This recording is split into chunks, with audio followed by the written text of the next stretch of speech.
I swear these people यार। छोड़।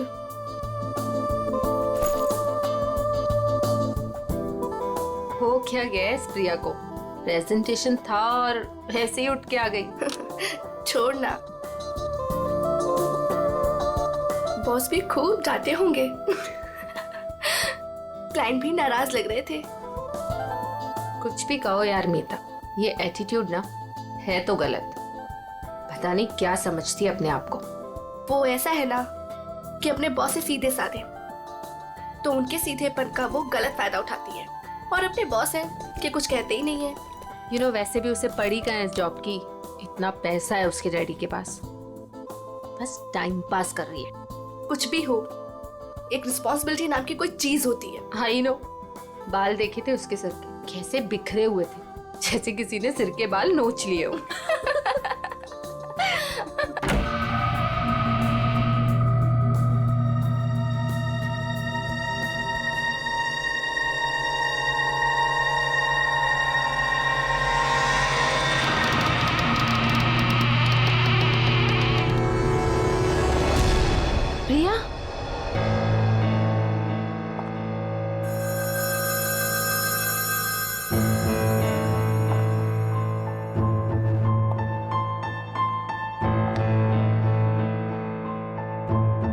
प्रिया,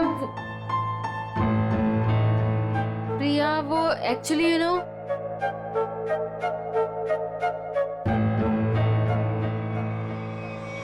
प्रिया, प्रिया, प्रिया, प्रिया, प्रिया, प्रिया, प्रिया, प्रिया, प्रिया, प्रिया, प्रिया, उठो प्रिया, प्रिया, प्रिया क्या हुआ?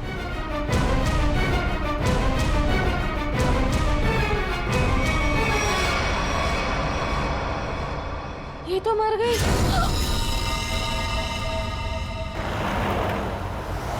अशोक, जी मैडम। आगे जो ढाबा दिख रहा है ना? हाँ हाँ दिख रहा है मैडम। अशोक, पहले पूरी बात तो सुन ले, फिर बोलना। मुझे लगा मैडम आपकी बात खत्म हो गई। चुप कर, बीच में बोल पड़ा। मुझे मालूम है कि तुझे दिखता है, फिर मैं ये सवाल क्यों करूंगी? ठीक है मैडम, आगे बढ़िए, बताइए आगे।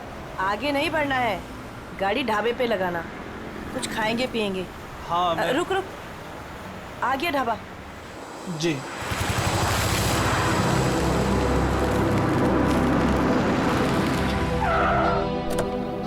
आइए सर, उतरिए। हम क्यों उतरे? तू जा। अरे अभी तो मैम साहब ने कहा खाना खाना है, चलिए अंदर। तू जा और कुछ खाने के लिए लेके आ। साहब अंदर ढाबे में बैठकर आराम से खाइए ना, आइए ना। वहाँ जाने का मन नहीं हो रहा है, तू जा, हम लोग गाड़ी में खाते खाते निकल जाएंगे। ठीक है, लेकिन क्या लेकर आऊँ साहब? जो हमें अच्छा लगे। मैडम हमको क्या पता चलेगा कि आपको क्या अच्छा लगेगा?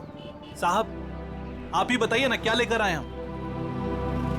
तुझे बोला ना, जो अच्छा लगे वो लेके आ, थप्पड़ खाएगा। जा जल्दी। लाते हैं, अपनी मर्जी से ही लाते हैं। कह दिया कि अपनी मर्जी से लेकर आओ। अब अपनी मर्जी से कुछ भी लेकर आएंगे तो कहेंगे ये काहे लेकर आया, वो काहे लेकर आया।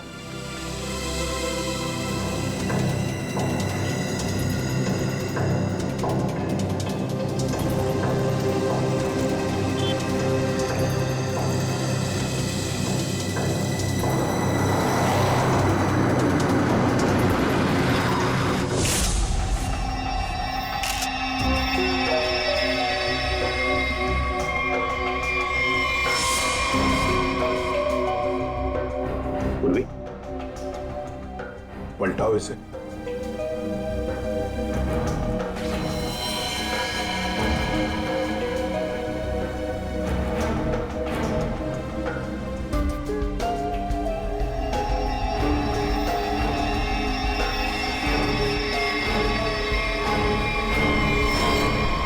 सर, कोई घाव या चोट का निशान नहीं।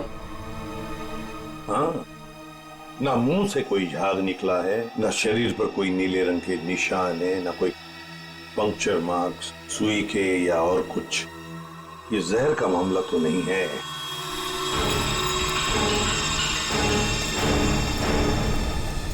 सर, सर अंदर से भी ऐसा कोई सामान नहीं मिला जिससे इसकी मौत के बारे में कुछ पता चल सके। सर ये बैग मिला है जिसमें मेकअप का सामान पड़ा हुआ था। मेकअप का सामान?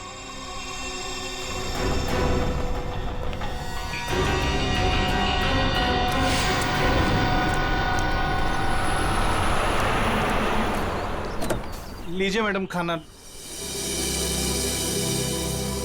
साहब जी खाना ले आए हैं हम।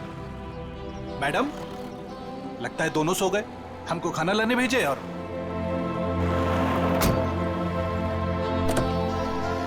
हमको समझ में नहीं आता है हमारे साहब और मालकिन का। हमको बोले खाना लाओ और जरूर दवाई खाकर सो गए होंगे। 50 बार समझाया है कि भैया खाना खाने के बाद दवाई खाओ, पर नहीं, भूल जाते हैं। लगता है कि कुंभकर्ण जो बूटी खाता था वही इनकी दवाई में मिला दी है डॉक्टर ने। चलो चलते हैं घर लेके। कहा है ना कि रास्ते में जगेंगे तो खिला देंगे, नहीं तो हम तो हैं ही। चल हमरी राम प्यारी। ये बैग किसका है?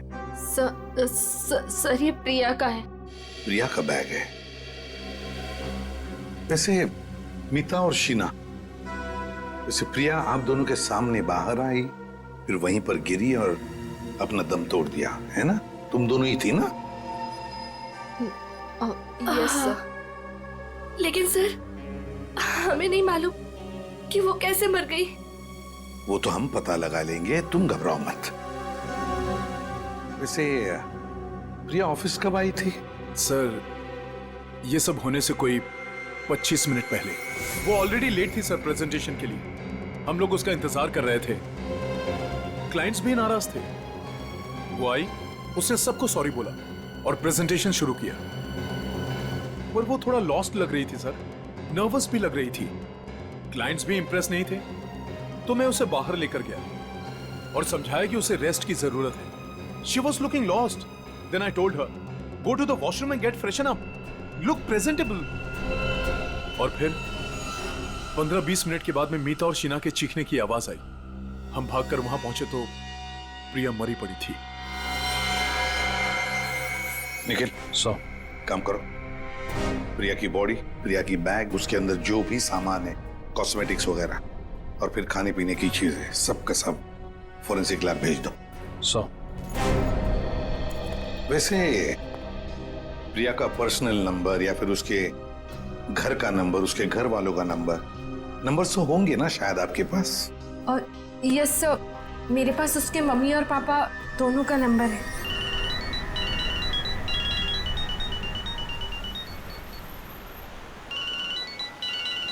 अरे साहब फोन बज रहा है आपका, उठाते क्यों नहीं है?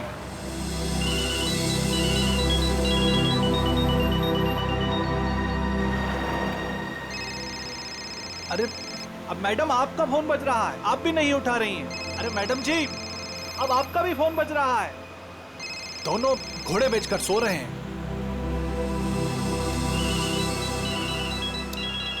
फिर से फोन बजने लगा भाई। अरे साहब, मैम साहब, फोन काहे नहीं उठा रहे हैं आप लोग? अरे फोन बज रहा है आपका। लगता है हमको ही रोकना पड़ेगा।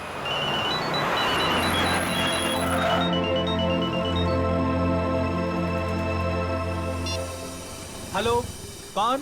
मिस्टर कुमार? नहीं, हम अशोक बोल रहे हैं, बोलिए। अशोक? तुम कौन हो? साहब के सारथी बोल रहे हैं, बोलिए। सारथी? अरे वाहन चालक बोल रहे हैं उनके, बताइए। हो, उनके ड्राइवर बोल रहे हो तुम? ड्राइवर नहीं है हम, शॉफर है उनके। बात करते हैं, आपको ड्राइवर लगते हैं हम। देखिए आप जो कोई भी हैं, मिस्टर एंड मिसेस कुमार कहाँ पे? दोनों हमारी गाड़ी में हैं, सो रहे हैं। हम दोनों को सैर करा रहे हैं। पर आप कौन हैं? आप पहचान वाले नहीं लगते। देखिए मैं सीआईडी से बोल रहा हूँ। सीआईडी? क्या हुआ साहब? आप मिस्टर एंड मिसेस कुमार को प्रिया के ऑफिस में लेके आइए प्लीज। वो तो ठीक है साहब, लेकिन हुआ क्या? सब ठीक तो है ना? प्लीज आप आ जाइए, फिर बात करते हैं, ठीक है? हाँ साहब, हम तुरंत आते हैं।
साहब, सीआईडी टीम आप ही हैं। मिस्टर एंड मिसेस कुमार कहाँ हैं? गाड़ी में है ना साहब, सो रहे हैं। बुलाइए। क्या? सो रहे हैं। सो रहे हैं अभी? हाँ साहब। अभी सर, यहाँ कुछ खास हो रहा है क्या? मतलब आपने बुलाया है इसलिए? जी हाँ, खास बात है। कुमार जी की बेटी प्रिया की मौत हो गई है। क्या बात कर रहे हैं सर आप? जी हाँ। Mr Kumar. Mrs Kumar. Mrs Kumar. Kumar साहब। मिस्टर कुमार।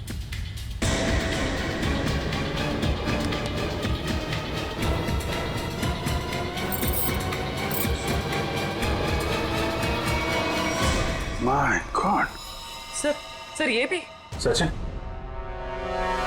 कब से नौकरी कर रहे हो तुम कुमार जी के पास? साहब पिछले 3 सालों से हूँ साहब के पास। 3 साल? जी सर। चेक करो, देखो मौत की वजह पता चलती है क्या है। साहब, हाँ। मिस्टर कुमार और मिसेस कुमार ये दोनों तो मर चुके हैं। क्या? नहीं सर। हाँ पूर्वी।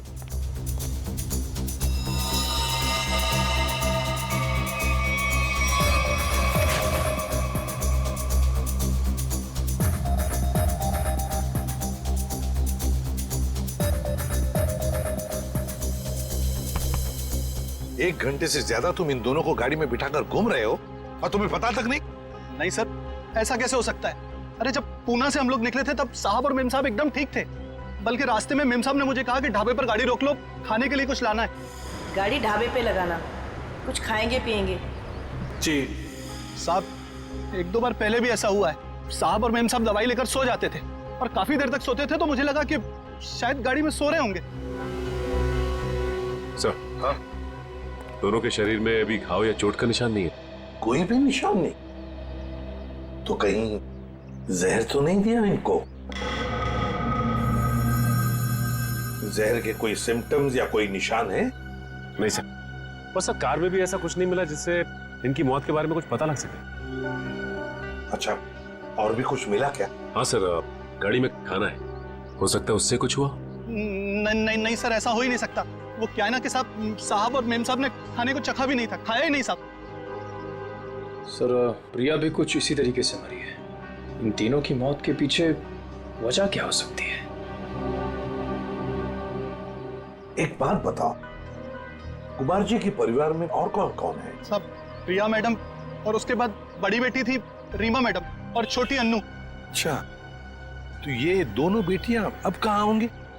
साहब, अब रीमा जी तो अपने पति धीरज के साथ अंधेरी में रहती हैं। अन्नू मैडम अपने माता पिता के साथ मलाड वाले फ्लैट में। नंबर है इनके आपके पास? हाँ है ना साहब। सचिन, ये सब अन्नू मैडम का नंबर है सर।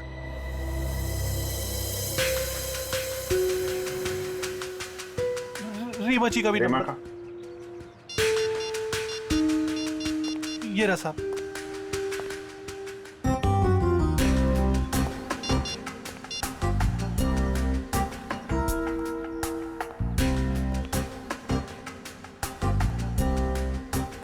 हेलो रीमा जी, मैं सीआईडी से इंस्पेक्टर अभिजीत बोल रहा हूँ।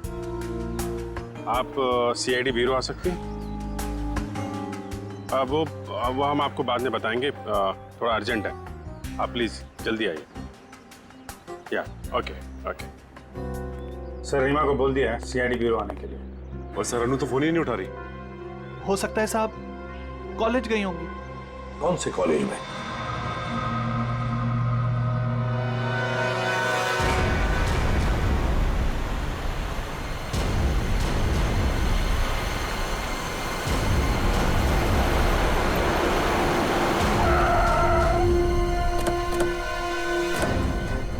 कॉलेज भी नहीं गए अन्नू और फोन भी लगातार बज रहा है। हाँ, आखिरी बार ट्रेस हुआ यहाँ, इसी घर पर।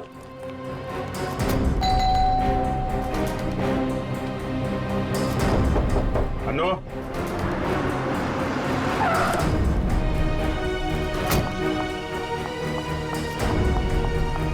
अनु ठीक तो होगी ना? आप लोग कौन? जी, मैं इस घर की बड़ी बेटी हूँ, रीमा। और ये मेरे पति है धीरज। अंदर से बंद से। निखिल पीछे की तरफ जाओ, देखो वहां पर है क्या। Excuse me. चाबी है आपके पास? जी नहीं। जी नहीं। खोल देते हैं। धीरज, अनु ठीक तो होगी ना? घबराओ मत, सब ठीक होगा। घबराओ मत, सब ठीक होगा।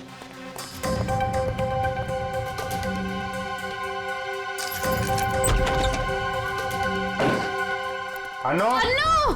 अनु! अनु!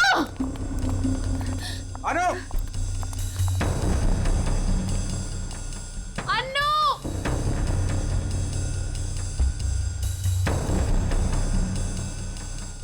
अभिजीत सर, जरा जाके देखो। अनु, ऊपर देखो।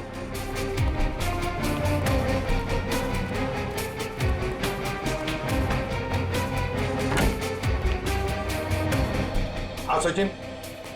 अनु यहाँ पे नहीं है सर। नहीं, सब ठीक होगा। सर ये क्या हो रहा है? पहले मेरे माँ बाप चले गए, फिर प्रिया और अब अनु। अनु का कुछ पता नहीं चल रहा है। सब पता चल जाएगा।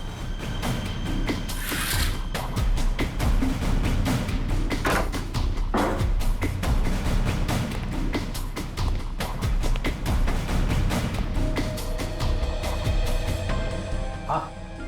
नहीं सर, अभी तक तो नहीं मिली। सर! सर अनु यहाँ है। माय गॉड सर, अनु उधर ऊपर है। चलो।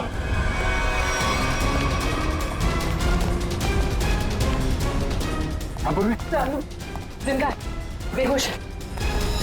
इसको हॉस्पिटल लेके चलना पड़ेगा जल्दी। सचिन। हाँ अभिजीत, सर बेहोश है, हॉस्पिटल लेके जा रहे हैं। जल्दी चलो।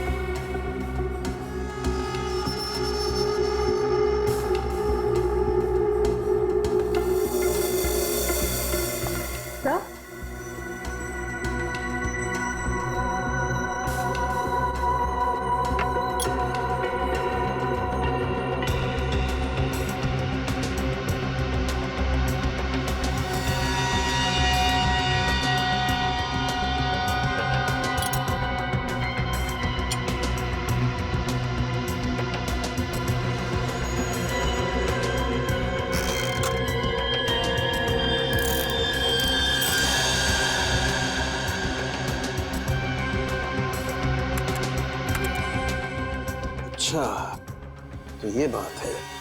यार बात क्या ये तो बता। बॉस, इन तीनों की मौत जहर की वजह से हुई है। जहर से? यार सारुण के मान लिया कि इनकी मौत जहर से हुई है, पर कहीं पर भी इनके शरीर पर जहर अंदर जाने का निशान नहीं है, ना कोई रंग बदला इनके शरीर का, और तू कह रहा है जहर से मौत हुई। यही तो बात है, यही बात है जो मेरी भी समझ में नहीं आ रही है कि इन तीनों की मौत जहर की वजह से हुई है, लेकिन इनका शरीर नीला क्यों नहीं पड़ा? और ये जहर गया कैसे इनके शरीर में? कमाल कर रहा है सारुण की। एक तरफ तो कह रहा है कि तीनों की मौत जहर से हुई है, और फिर दूसरी तरफ कह रहा है कि तुझे पता नहीं ये जहर इनके शरीर में गया कैसे, कब गया। यार ये कैसे चलेगा? बस ये गुत्थी है जो अभी सुलझ नहीं पा रही है। मैं भी सोच रहा हूँ कि अगर इनकी मौत जहर से हुई है तो कैसे हुई है? जहर इनके शरीर में इंजेक्ट भी नहीं किया गया है, कोई एविडेंस नहीं। खाने पीने की चीज की वजह से भी इनके शरीर में जहर नहीं गया है, किसी और तरीके से भी नहीं गया है, कोई मेकअप या कॉस्मेटिक की वजह से। ये जहर इनके शरीर में गया कैसे? सालुंके साहब मुझसे पूछ रहे? पागल हूं, अपने आप से पूछ रहा हूं। सर मैंने उस कार को भी चेक किया जहां पर मिस्टर एंड मिसेस कुमार की लाश मिली। वहां पर भी कोई जहर या जहरीली गैस के ट्रेसेस नहीं मिले।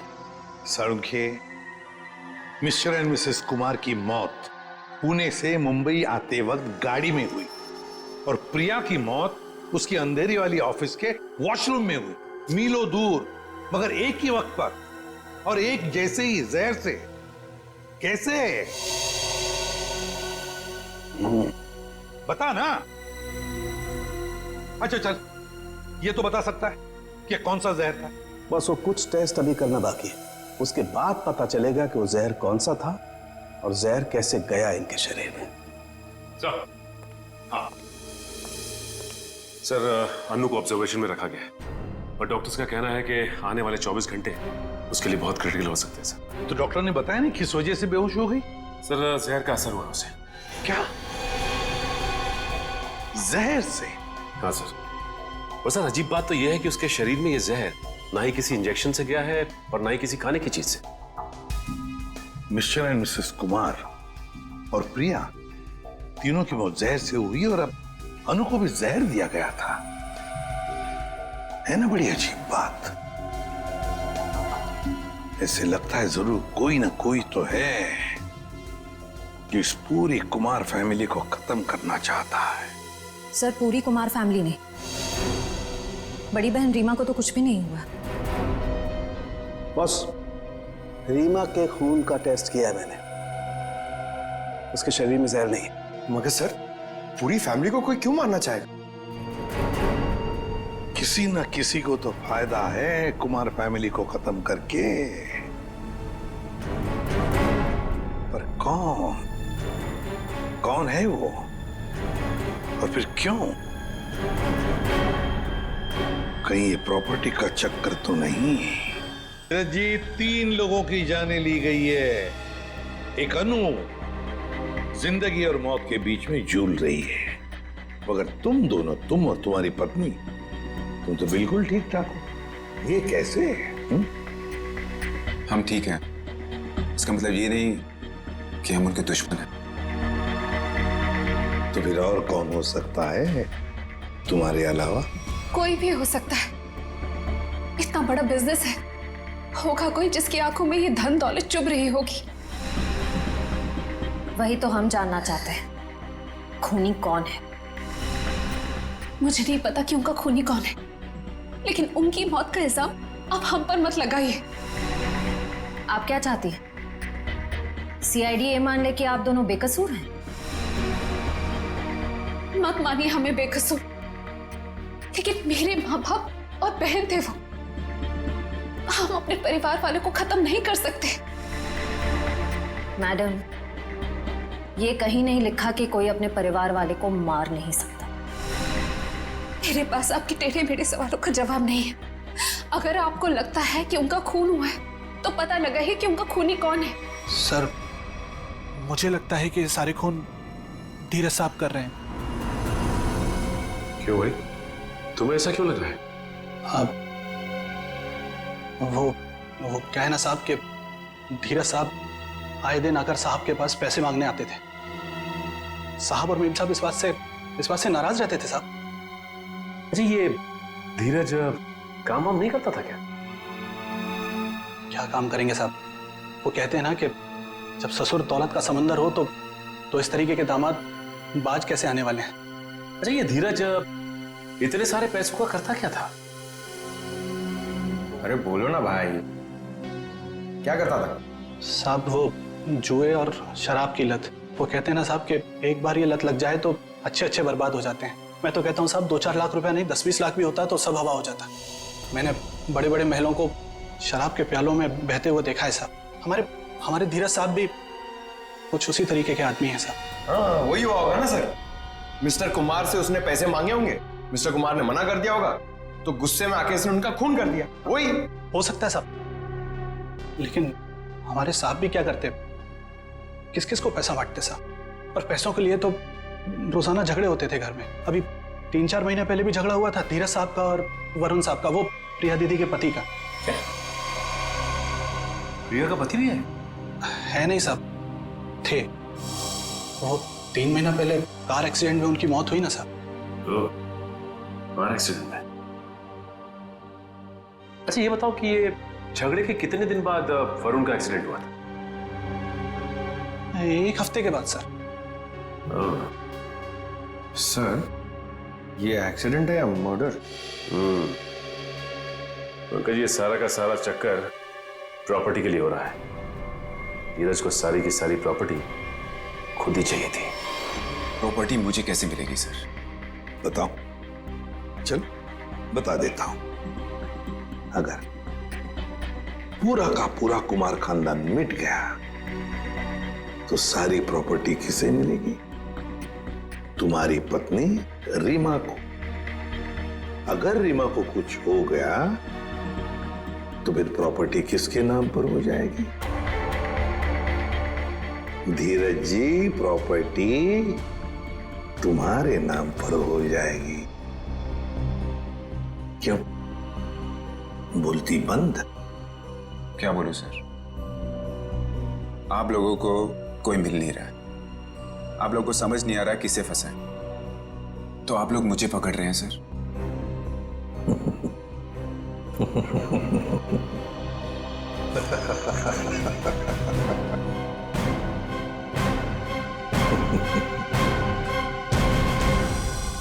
कुमार साहब की सारी जायदाद उनके बच्चों के नाम पर है। अगर बच्चों को कुछ हो जाता है तो ये सारी जायदाद एक ट्रस्ट को चली जाएगी। तो मतलब अगर बच्चियों को, मेरा मतलब है लड़कियों को कुछ हो गया तो उनके पतियों को कुछ नहीं मिलेगा? जी नहीं। मगर ये सब क्यों पूछ रहे आप? ये सारी जायदाद तो उन्होंने बेच दी है। क्या? कुमार साहब ने प्रॉपर्टी बेच दी? हाँ? किसे? अलग अलग लोगों को। ये है उसके सारे डॉक्यूमेंट्स।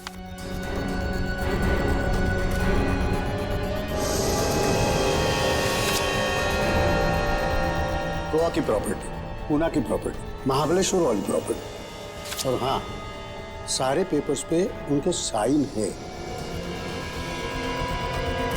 साइन? ये सारे डॉक्यूमेंट्स मुझे आज ही अभी मिले हैं कुरियर से। क्या? ये सारी प्रॉपर्टीज के पेपर आज ही मिले आपको? हाँ। और ये जो प्रॉपर्टी बेच के जो पैसे मिले वो कहाँ है? मुझे नहीं पता सर, कुमार साहब ने ये सब अचानक भेज दिया। ये जानकर मैं उनको फोन करने वाला था, मगर पता चला कि उनकी मौत हो गई। फिर हाँ, तो मैंने सारे खरीदारों को फोन किया था, तो उन्होंने बताया कि ये सारी डीलिंग एक ही एजेंट के जरिए हुई है। बायर्स की कुमार साहब से मुलाकात तक नहीं हुई है। सारी प्रॉपर्टी की डील एक एजेंट ने की है? जैसे कि बायर्स ने उसका हुलिया बताया था, उसके मुताबिक तो एक ही एजेंट हो सकता है। गाड़ी, बड़ा चश्मा और हाँ, गोल्ड कैप भी थी। क्या आप ऐसे किसी एजेंट को जानते हैं जिसने कुमार जी के लिए पहले भी कुछ काम किया हो? नहीं। पापा हमें बिना बताए ऐसा कर ही नहीं सकते। ये पक्का किसी की चाल है प्रॉपर्टी हड़पने की। सर, रीना बिल्कुल सही कह रही है। मुझे लगता है कोई हमारे साथ गेम खेल रहा है। पापा ऐसा बिल्कुल नहीं कर सकते हैं। और करते भी तो हमें पता होता कि पैसे कहाँ हैं। सर, मुझे लगता है ये सिग्नेचर नकली है। किसी ने पापा के सिग्नेचर कॉपी करे हैं। जी नहीं, सिग्नेचर्स मैंने चेक किए, और नहीं है कुमार साहब के। अंकल, आप पापा को जानते हैं, पापा ऐसा कर ही नहीं सकते। वो हमें बिना बताए इतना बड़ा फैसला ले ही नहीं सकते। ये पक्का किसी की चाल है, कोई फ्रॉडरी, कोई फ्रॉड है। तो कोई तो है जो इन सब चीजों पे नजर रख रहा है, वरना ऐसे कैसे हो सकता है कि आज ही प्रॉपर्टी के पेपर आए और आज ही कुमार साहब की मौत हो गई। हाँ, ताकि कुमार साहब किसी को सच्चाई बता ना सके। सर, लेकिन ये कर कौन सकता है तो कोई ये परिवार वाला ही, वरना बाहर वाले को कुमार साहब से साइन लेना और उनको बिना शक हुए आसान नहीं है।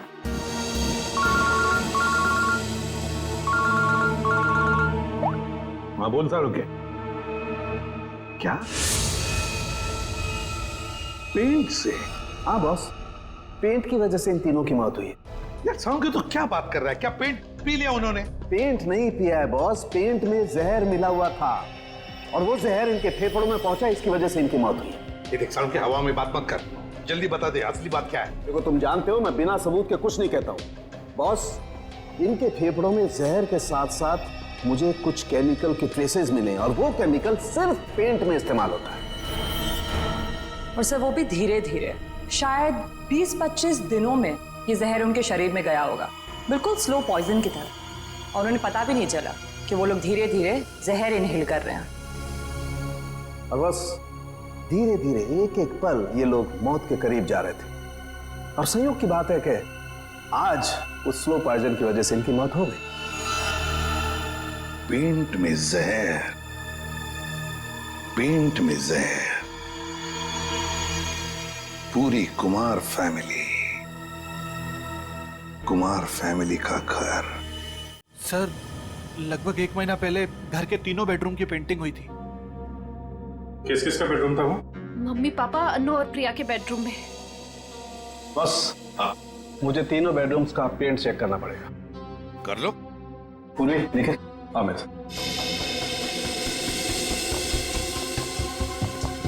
ये पेंटिंग का कॉन्ट्रैक्ट किसने लिया था? सर, विपुल नाम का कॉन्ट्रैक्टर है, उसे कॉन्ट्रैक्ट दिया गया था पेंटिंग का। निखिल, पूर्वी, तुम इन दोनों रूम्स में जाओ और दोनों रूम्स के पेंट को स्क्रैच करके लेकर के आओ। सर, ले लो। और सुनो, ये मास्क जरूर पहन लेना, ठीक है? सर, एक बात मुझे अभी भी समझ में नहीं है।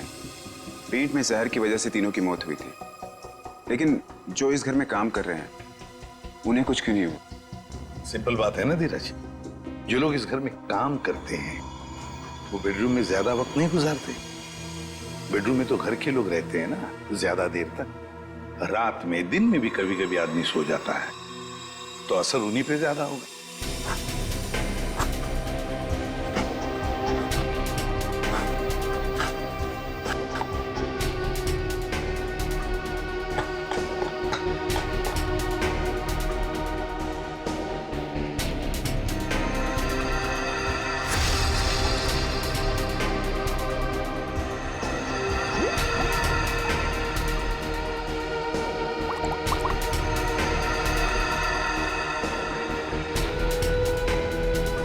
ये किसकी तस्वीर है? सर, ये मेरे जीजू हैं। इनका नाम वरुण है, प्रिया के पति।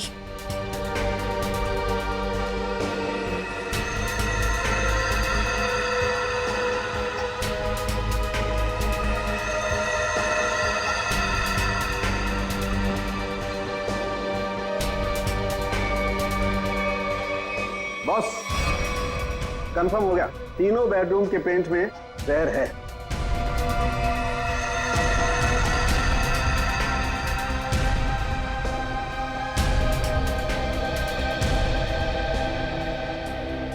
पेंट में जहर कैसे हो सकता है? कौन कर सकता है और क्यों? पेंटिंग कॉन्ट्रैक्टर विपुल, उठाओ उसे। सर, मैं पेंट में जहर क्यों डालूंगा? मेरी क्या दुश्मनी होगी कुमार फैमिली से? जिसकी दुश्मनी थी कुमार फैमिली से उसने कहा होगा। हाँ सर, और उसके बदले में मोटी रकम ली होगी इसने। सर, आप ऐसा क्यों कह रहे हो? मैं कॉन्ट्रैक्टर हूँ, खूनी नहीं। मैं सच कह रहा हूँ। मुझे तो ये भी नहीं पता कि उस पेंट में जहर था या नहीं। नाटक मत कर, ये नाटक हम लोग रोज देखते हैं। सर, अगर मुझे पता होता कि पेंट में जहर है तो मैं ये कॉन्ट्रैक्ट कभी लेता ही नहीं। और मैं अपनी और अपने लोगों की जान खतरे में क्यों डालूंगा? तो क्या पेंट में जहर फैक्ट्री में से भर के आया है? मुझे नहीं पता सर, और वो पेंट मैंने खरीदा भी नहीं था। तो किसने खरीदा था? प्रिया जी के पति वरुण साहब ने वो पेंट पहले से खरीद रखा था। और उन्हीं ने मुझे वो एक कॉन्ट्रैक्ट दिया था, और अचानक उनकी मौत हो गई तो ये काम भी बीच में बंद हो गया। फिर 1 महीने पहले मुझे कुमार साहब के ड्राइवर का फोन आया दोबारा काम शुरू करने के लिए, और मैंने दूसरे ही दिन काम शुरू कर दिया। जब दोबारा काम शुरू किया तब पेंट कौन लाया था? वो पहले वाला पेंट जो बंगलों में स्टोर रूम में था, वही हमने यूज किया। सर, स्टोर रूम में कोई भी आसानी से घुस सकता है, और इन 3 महीनों में कोई भी कभी भी जहर मिला सकता है। जाओ, तुम जा सकते हो। जी सर। हाँ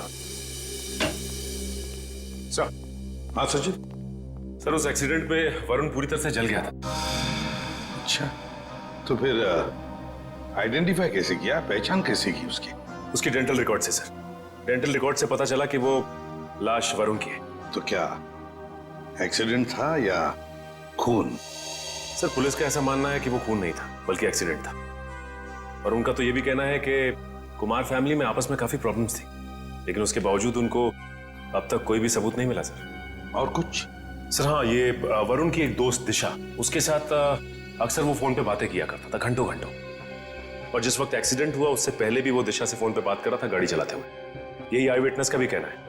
इसीलिए वो सामने से आती हुई गाड़ी को देख नहीं पाया और गाड़ी खाई में गिर गई। दिशा, तो लोकल पुलिस ने दिशा से बातचीत भी की होगी, पूछताछ की होगी, कुछ बताया तुम्हें?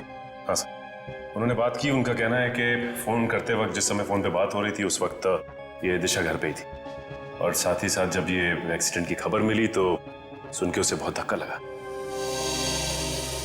एक शादीशुदा आदमी पराई लड़की से 2-2 घंटे तक बात करता था। पता नहीं उसकी पत्नी प्रिया को यह बात मालूम थी या नहीं। दिशा, दिशा। सर, 3 महीने पुराने केस की आप अभी तक तहकीकात कर रहे हैं? मैं ऑलरेडी पुलिस को वो सब कुछ बता चुकी हूँ जो भी मुझे पता था। अब कैसी पूछताछ? देखिए दिशा जी, हमें इस बात के सबूत मिले हैं कि कुमार की फैमिली के सदस्यों को कोई एक एक करके मार रहा है। इसलिए वरुण की मौत में भी हमें कुछ गड़बड़ नजर आ रही है। शायद उसकी मौत एक्सीडेंट नहीं, मर्डर है। मतलब वरुण की मौत एक हादसा नहीं थी? अब इस बात की तो जांच चल रही है। आप हमें वरुण के बारे में और क्या बता सकती हैं? देखिए, मैं बस इतना बता सकती हूँ कि उसकी अपनी पत्नी से बनती नहीं थी और वो उसे डिवोर्स भी देना चाहता था, पर वो इसके सख्त खिलाफ थी।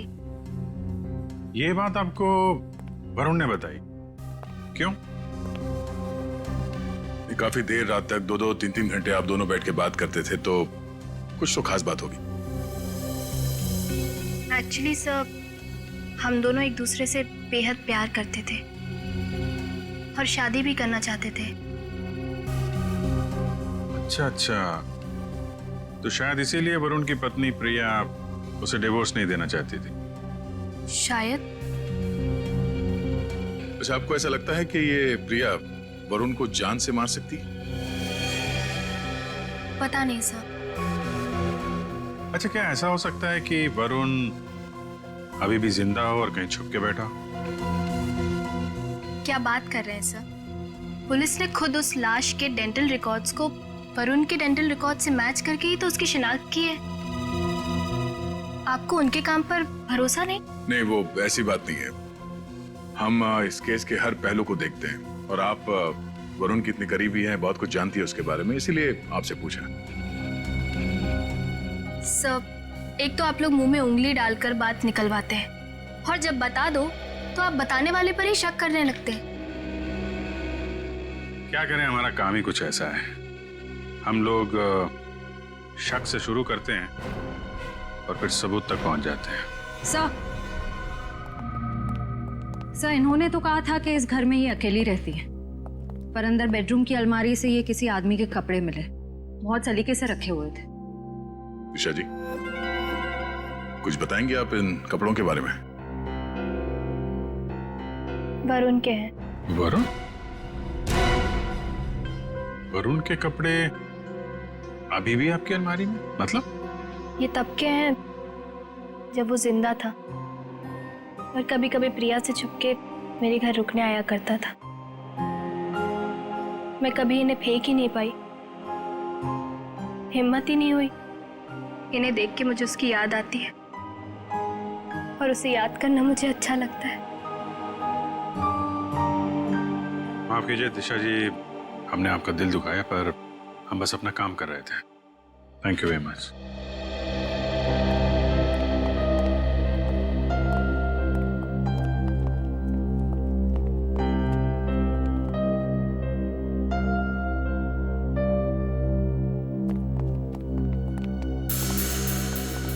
क्या हुआ? कुछ पूछना रह गया? 1 मिनट। अरे आप लोग श्रेया, फिर से यहाँ पे? एक मिनट, क्या हुआ? आती है प्लीज। यहाँ पे डेंचर था।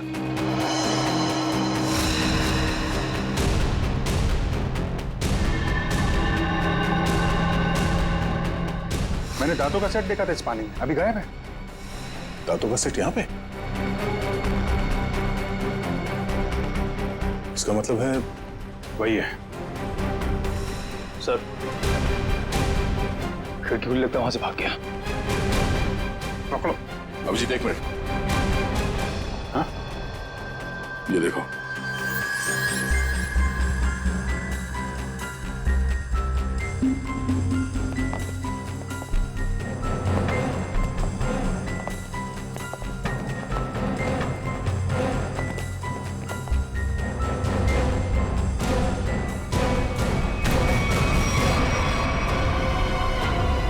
नकली दांतों ने फंसा दिया। अब तुझे इसे दोबारा लगाने की जरूरत नहीं पड़ेगी।